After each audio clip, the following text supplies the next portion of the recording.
যাচ্ছে। তো চলো আগাই এবার জয় শ্রীরামের নাম নিয়ে একদম। চলো যাই যাক, আর কথা বলবো না এখন কি হাই রোডে গিয়ে। তো ভাই সাহেব হয়ে গেল চালান, ঠিক আছে, ওভারলোডের জন্যে। তো চলো কোনো ব্যাপার না, দেখি 1000 টাকা দেবে বলছে, দিক, আমি পয়সা দেবো না, চালান নিয়ে যাবো। পয়সা দেওয়ার মধ্যে নেই ভাই, চালান দেবো, চালান নিয়ে সরকারের ঘরে ডাইরেক্ট দেবো, পয়সা দেবো না, বুঝছে।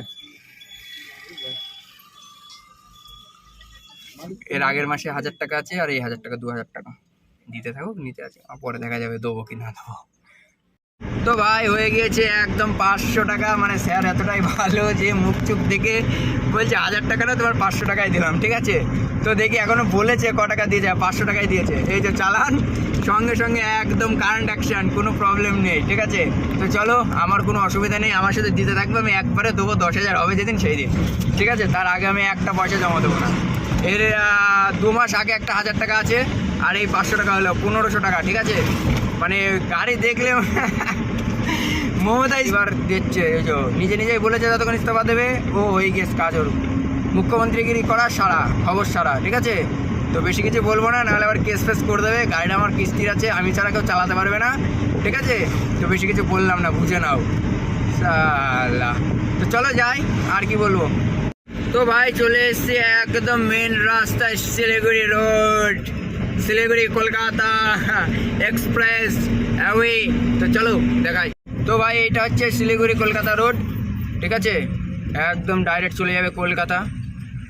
তো ও ও এই যে এইবার উঠলাম, আর কোনো সিন নেই, এবার চলতে থাকলো একদম বহরমপুর অব্দি এই রাস্তায়, ঠিক আছে।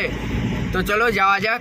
তারপরে উঠে যতক্ষণ পড়েছি আর বেশি ইয়ে করা যাবে না। তো চলো যতদূর যেতে পারবো আর যা করতে পারবো তাই তোমাদের থেকে দেখাবো, ঠিক আছে। তো চলো সঙ্গে থাকো। তো গাইস তেল ট্যাঙ্ক করে নিয়েছি ফুল, ঠিক আছে। আর তোমার কিলোমিটার হচ্ছে 680 কিলোমিটারে আমি ফুল ট্যাঙ্ক করলাম। তো ফুল ট্যাঙ্ক করার সময় আমি দেখাতে পারিনি, মানে অতটা খেয়াল থাকছে না এখন, বুঝলো তো, অনেক তাড়াতাড়ি। তো যাই হোক, চলো আস্তে আস্তে যাই, আর অসুবিধা নেই, একটু রাস্তাটা ভাঙা আছে। তারপরে এইখান থেকে পার হয়ে গেলে, মোটামুটি কৃষাণগঞ্জ পার হয়ে গেলে রাস্তা একদম চকাচক, ঠিক আছে। তো চলো যাওয়া যাক। তো ভাই চালু শুরু আরম্ভ, ঠিক আছে, কিচ্ছু করার নেই, এখন এই যে চলতে থাকতে হবে এরকম, ঠিক আছে। কারণ একটার মধ্যে আমার ঢুকতেই হবে যে করেই হোক, হ্যাঁ, ওই জন্যে একটুখানি টেনে যেতে হবে, একটুখানি না, এই শেষ পিক আপ, ঠিক আছে। মানে স্পিড লিমিট করা আমাদের, মানে কাটা বাঁধা থাকে, ঠিক আছে, এর বেশি আর স্পিড উঠবে না। কিছু কিছু গাড়িতে 100 ওঠে, ওগুলোকে কাটা খোলে লাস্টে, মানে কোম্পানির থেকে 80তে লিমিট করে দেয়, ঠিক আছে, এর বেশি আর কাটা ওঠে না। তো চলো যাই, আর 2-1টা রিলস বানাবো আজকে। ভালো রাস্তায় দেখো, রাস্তা দেখো, ঠিক আছে। এইসব রাস্তায় গাড়ি চালিয়েই তো মজা, আসি যাবো, তেল খাক, কিন্তু গাড়ি আমার সেফ থাকবে, সেফটি থাকবে, ভালো থাকবে, কোনো গর্ত থাকবে না, তবেই তো মজা না। তো চলো যাই, তারপরে আবার ওই সাইডে গিয়ে কোনো এক সময় কথা হবে। তো ভাই সাহেব চলে এসেছি কৃষাণগঞ্জ, এটা হচ্ছে কৃষাণগঞ্জ, ঠিক আছে। আর একটুখানি গেলে এটা মানে বিহারের মধ্যে পড়লাম আর কি, বেশি দূর না, এই যে কৃষাণগঞ্জ জংশন। তো কিছু দূর গেলেই আবার আমাদের বাংলায়, আমরা 7-8 কিলোমিটার গেলে আমাদের বাংলায় পড়বো। এটুকুনি বিহারের মধ্যে আছি আমি এখন বিহারে ঢুকেছি অনেকটাই, প্রায় 2 কিলোমিটার হয়ে গেল ঢুকেছি। তো এইবার গিয়ে আমাদের বাংলায় উঠবো, ঠিক আছে। তো আর 5-7 কিলোমিটার গেলে বাংলা। তো চলো যাই। আর বিহার হচ্ছে মাদা আর ভালো, মানে পরের টুকুনি বুঝে নাও সেরকম জায়গা, ঠিক আছে। আর পুলিশরা তো খুবই ভালো, একদম মানে চাটাই যায় না, ঠিক আছে। তো চলো আর কি বলবো, আস্তে আস্তে যাই। এটা কৃষাণগঞ্জ বাস স্ট্যান্ড, ঠিক আছে। আমি জানতাম না, আজ প্রথম দেখলাম,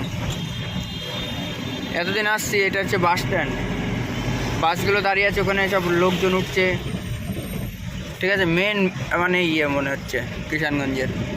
তো যাই হোক, চলো যাই, আস্তে আস্তে যাই, ঠিক আছে। গিয়ে ওদিকে আবার ফোন করেছিল যে কত দূর আসলে কী করলে, তা একটু লেটে চলছি বললো, একটু লেট হচ্ছে, একটু টেনে আসো, টানবো, ঠিক আছে। তো ভাই গাড়ি যে টানবো, গাড়ি টানার মতন পজিশন শেষ।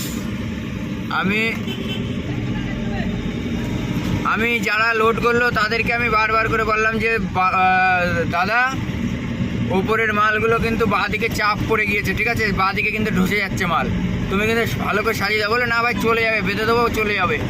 বেঁধেছে এমনভাবে শালার, কি আর বলবো, সে বাঁধানো মানে হয়েছে তোমার ঢেলা করে বেঁধে দিয়েছে, ঠিক আছে। আবার বলছি 100 টাকা দাও, আমি ফোন করে এখন বলবো 100 টাকা কিচ্ছু দেওয়া যাবে না, পয়সাই দেবো না ওদের। যদি পয়সা দাও দিবা, আমি ওখান থেকে নিয়ে নেবো, আমি ওই কাকাকে বলে দিচ্ছি। তা পয়সা 100 টাকাও দেবো না ওদের, 100 টাকা দড়ি বাঁধা চেয়েছিল। তা দড়ি আমার যদি ঢিলা হয়ে থাকে তাহলে আমি আবার ওখান থেকে নিজে কেটেছি, আমি নিজে দেখে শুনিয়ে বললো যে আমরা সব পারি, আমরা করে দেবো, 100 টাকা দেবো। আমি বললাম ঠিক আছে তাই করো। লাস্টে গিয়ে কিছুই না, আমাকে সেসবগুলো করতে হলো, আমাকেই করতে হলো। দড়ি টানা, দড়ি কষা, তারপরে দড়ি দেওয়া, সবই আমাকে করতে হলো। আবার দেখিয়ে দিলাম, দেখে নিলাম, সেটা আলাদা বিষয়, নিজের তারপরেও আমাকে 100 টাকা দিতে হলো। তো কেন দেবো ওদের দেওয়া যাবে না 100 টাকা। আমি ফোন করবো, এখন ফোন করে বলবো, ঠিক আছে। আর চলো যাই, কিষানগঞ্জ পার করি, মানে বিশাল বিপদের মধ্যে পড়ে গেছে আজকেও। একদিকে তো ভাই সব বগি নিয়ে যাচ্ছে এখন, এই দেখো এই ট্রেনগুলো মানে করবে, যা চলে গেল এগুলো, এইখান থেকে নতুন বগি সব নিয়ে গেল, ঠিক আছে। এই বগিগুলো জানলা দরজা কিচ্ছু নেই, তো তোমাদের ভাবলাম দেখাবো, তা আর হলো না। চলো আর কি, পরে যদি কোনো সময় দেখি তাহলে দেখাবো অবশ্যই। আরে ভাই সব চার্জার খারাপ হয়ে গিয়েছে, মানে ইনভার্টারখানা খারাপ হয়ে গিয়েছে, এখন এটার থেকে চার্জ যেটুকুনি হচ্ছে দিচ্ছি, মোবাইলের ব্যাটারিটা খারাপ হয়ে যাবে। তো চলো, এখন কিছু করার নেই, চার্জ নেই ফোনে, হয়তো ভিডিও নাও করতে পারি আর। তো চলো যাওয়া যাক। ভাই সাহেব ভালো রাস্তায় চলে এসেছি, ঠিক আছে। এইবার ডালখোলা পার করে আসলাম, এবার রায়গঞ্জ ঢুকবো। রায়গঞ্জে ওখানটা কিরম কি জাম হবে জানি না, তো চলো রায়গঞ্জ হয়ে একেবারে সোজা টান চলে যাবো। তো চলো যাওয়া যাক। তো ভাই সাহেব দেখি টায়ার কীরকম কী গরম, ওরে আগুন বেরোচ্ছে ভাই, আগুন। তো রেস দিতে নিয়ে যেতে হবে, বুঝলে তো, বেশি হুটোপাটা করাই যাবে না, এখন টায়ারের যা দাম। তো বাবা, আগুন হয়ে গেছে, সামনের টায়ারও আগুন হয়ে যাচ্ছে। হ্যাঁ, তাহলে কিরম গরম পড়ছে এই দিকটাই, এটাও আগুন, এটাই চাপ পড়ছে বেশি, এটা তো আরও আগুন গো। না, এইটার ছাড়া ওইটা গরম বেশি, দুটোই এক। তো চলো হোটেলে এসছি, হোটেলে দুটো খাওয়া দাওয়া করবো, খাওয়া দাওয়া করে তারপরে যাই। তো ভাই সাহেব এখন খাওয়া দাওয়া করবো, তো টায়ার অতিরিক্ত গরম হয়ে গিয়েছে ভাই, একটুখানি ঠান্ডা হোক, ঠান্ডা না হলে হবে না, ঠিক আছে। আর এই যে হোটেলে দুটো খাওয়া দাওয়া করে তারপরে এখান থেকে যাবো, ঠিক আছে। আর কোথাও দাঁড়াবো না, এখন খাবো, আবার সে রাত্রে ভেবে চিন্তে দেখবো খাওয়া যায় কি না। তো তারপরে খালি করার ওখানে গিয়ে দেখবো, যদি কিছু পাই তখন খাবো। তার আগে চা আর এই বিস্কুট খেতে যেতে হবে, তাছাড়া কিছু করার নেই। তো চলো খাওয়া দাওয়া করি, তারপরে কথা হচ্ছে। সো ভাই, হয়তো কোনো প্রেসিডেন্ট যাচ্ছে, মানে প্রেসিডেন্ট লেখা আছে এটাই, আর কেউ হয়তো যাচ্ছে বড়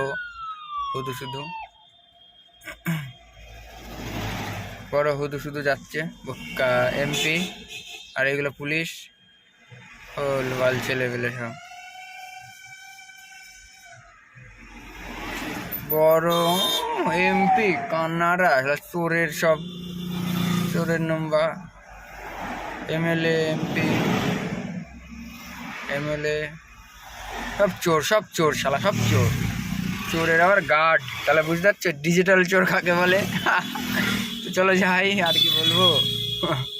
তো ভাই রায়গঞ্জের রেলগেটের জাম এটা, এর আগের দিন তো ডান দিকের রাস্তায় এসেছিলাম, কিন্তু আজকে যাবো না, কারণ যদি না চিনতে পারি তখন কি হবে, ঠিক আছে। এমনি লেটের টাইমিংয়ের গাড়ি তো চলো এমনি এই দিক দিয়ে সোজা দিয়ে যাই, তারপরে ওইদিকে গিয়ে দেখছি কী করা যায়। তো ভাই সাহেব মালদা সব ছাড়িয়ে চলে এসছে, এবার ঢুকছি হচ্ছে তোমার ফারাক্কার মাত্র 20 কিলোমিটার আছে। এর মধ্যে একবার টায়ার ঠান্ডা করলাম, তারপরে একটু গরম লাগছিলো, একটু কিছু খেতে মন বলছিল, তো একটা থামস আপ নিলাম, ঠিক আছে, 7 আপ। সো 7 আপ নিলাম, ঠিক আছে, নিয়ে খেতে যাচ্ছি। টায়ার খুব গরম হচ্ছে, কারণ এখন রোদ তো, তাই 60-70 করে যাচ্ছে, তো বেশি জোরে গেলে আরও বেশি গরম হবে। তো চলো যাই আস্তে আস্তে, ফারাক্কার ব্রিজে গিয়ে কথা হবে আবার, ঠিক আছে। তো চলো যাওয়া যাক। তো ভাই সাহেব চলে এসেছি ফারাক্কা, এখন বাজে হচ্ছে 3:30, তার মানে 9, 10, 11, 12, 1, 2, 3, ঘন্টায় চলে এসেছি ফারাক্কা, ঠিক আছে। আর এই যে ব্রিজ, সামনে ব্রিজ, চলো ব্রিজে গিয়ে কথা হবে। তো ভাই সাহাব এই দেখো ফারাক্কা, এইদিকে শুধু জল, এইদিকে শুকনো আর শুকনো, ঠিক আছে। এদিকে শুকনো, ব্রিজ হচ্ছে, এটা ব্রিজ হবে, ঠিক আছে। ওই একটা ট্রলার মানে ডুবে গিয়েছে, ওই ছোট্ট। এদিকে বাংলাদেশ, কী বলে ওটা, সিলেট রাজশাহী, না সিলেট মনে হয় এদিকটা। আর এদিকে পুরো এই দিকটা থেকে অল্প জল, আর এইদিকে পুরো জল, এইপারে উপরে দুপারেই জল। এইবারে রাত্রি আসা হয়তো দেখা যায় না ভালো। তো এটা পুরো শুকনো সাদা বালি, আর এইদিকে জল। তো চলো এটা পার করি, তারপরে আবার কথা হবে তোমাদের সাথে।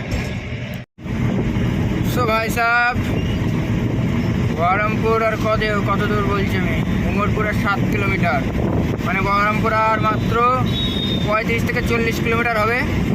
আর আজকে রাস্তায় অনেক ভিড়ভাট্টা, কারণ আজকে ঈদ, ঠিক আছে। তো আজকে ঈদের কারণে আর রাস্তায় বহুত ভিড়ভাট্টা হচ্ছে, ঠিক আছে। আজকে হচ্ছে শনিবার, আর যাক ভিড়ভাট্টা এক দিন হোক, ভালো লাগবে। এইদিকে সব ফাঁকাই থাকছে, মানে যেগুলো মোড়ের মাথাগুলো না, সেগুলোই বেশি ভিড়ভাট্টা হচ্ছে। তো চলো যাই, আর বহরমপুরে গিয়ে আশা করি কথা হবে। তার আগে যদি হয় তাহলে বলবো। তো চলো যাওয়া যাক।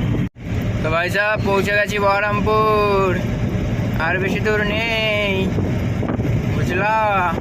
টোল দিলাম। আর একটা বড় ঘটনা হয়ে গেছে, সেটা হচ্ছে একটা ছাগল চাপা পড়েছে। আমার দোষ নেই, হাই রোডের উপরে আসবে কিসের জন্য?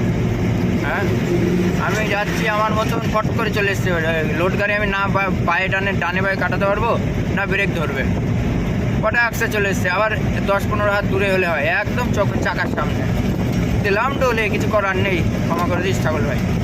তো চলো, আর কি করবো, ছাগলই চাপা পড়ে শুধু আমার গাড়িতে। কেন কিছু আমার ছাগলের উপর এমনিও রাগ হয় আমার।